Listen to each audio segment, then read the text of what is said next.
Thom Hartmann here on the news. You need to know this. Goldman Sachs is literally taking over the world. On Monday, the Bank of England named former Goldman Sachs investment banker Mark Carney as its new chief, adding to the long list of former Goldman Sachs bankers who've seized positions of immense power all around Europe and the rest of the world. As Europe descends into an austerity-induced economic crisis, Goldman Sachs is making sure it gets all of its failed investments back. As the British newspaper The Independent reported earlier this year, the conservative technocrats steering fiscal policy in the Greek, German, Italian, Belgium, French, and now the UK economies all hail from Goldman Sachs. In fact, the head of the European Central Bank itself, Mario Draghi, was the former managing director of Goldman Sachs. It's widely known that Goldman Sachs made the euro problems worse when it helped Greece hide their debts back in 2002.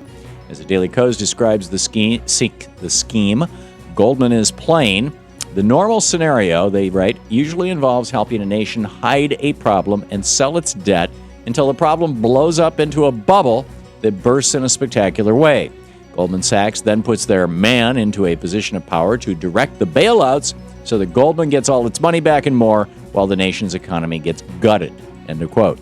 Same thing has happened here in the United States, as the last two Treasury secretaries came from Goldman Sachs, and Goldman made out like a bandit in the 2008 Wall Street bailouts. Plain and simple, when a bank the size of Goldman can run the world, democracy is dying.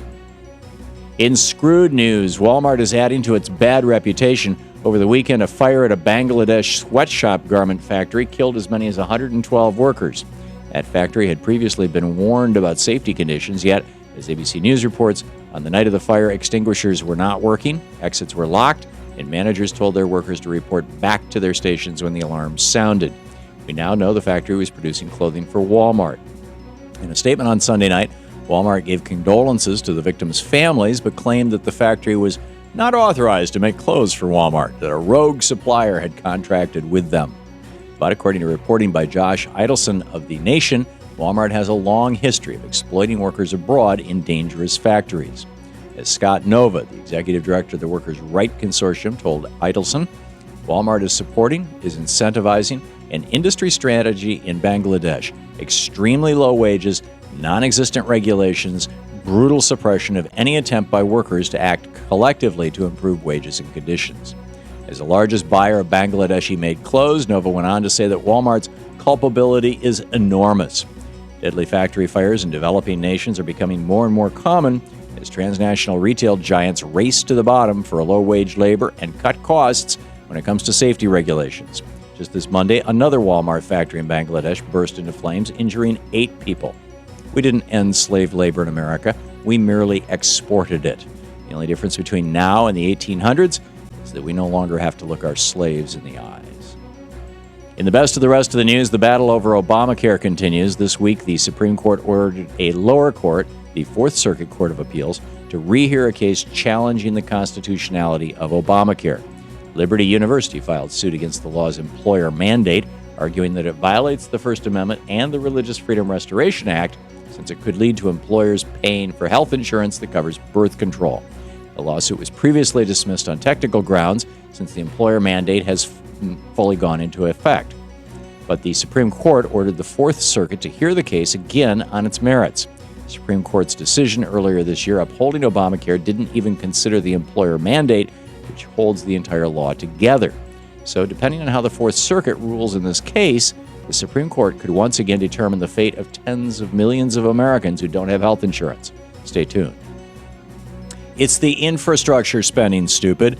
With our national infrastructure needing as much as $2 trillion in improvements and millions of Americans still out of work, President Obama and Democrats in Congress are pushing legislation to invest money in putting Americans back to work rebuilding roads and bridges. Republicans have blocked these efforts, claiming our nation can't afford it. But a new report by the San Francisco Federal Reserve shows Republicans are lying. According to the report, for every dollar invested by the government on infrastructure, at least $2 in economic activity is generated. That's because with more Americans working and collecting a paycheck, they can afford to spend more, which stimulates the economy. Plus, with better roads and bridges, companies can move their products around the nation at a lower cost. As more workers and businesses make more money, more tax revenue comes into the government and pays down our deficit. This is Econ 101. And the fact Republicans have blocked these measures for years proves they're just trying to crash the economy so they can blame it on a Democratic president. And finally, progressive firebrand Alan Grayson is heading back to Congress. But before he does, he made a little pit stop at Walmart on Thanksgiving night. But it wasn't to go Black Friday shopping. Instead, Grayson showed up to lend support for Walmart workers and the pending Black Friday strike that took place in 46 different states around the nation. According to WatchdogWire.com, Grayson showed up at an Orlando Walmart and handed out turkey sandwiches to employees while affirming their right to unionize.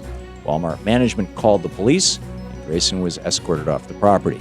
There's a reason why they call this guy the congressman with guts. And that's the way it is today, Tuesday, November 27th, 2012. I'm Thom Hartmann on the news.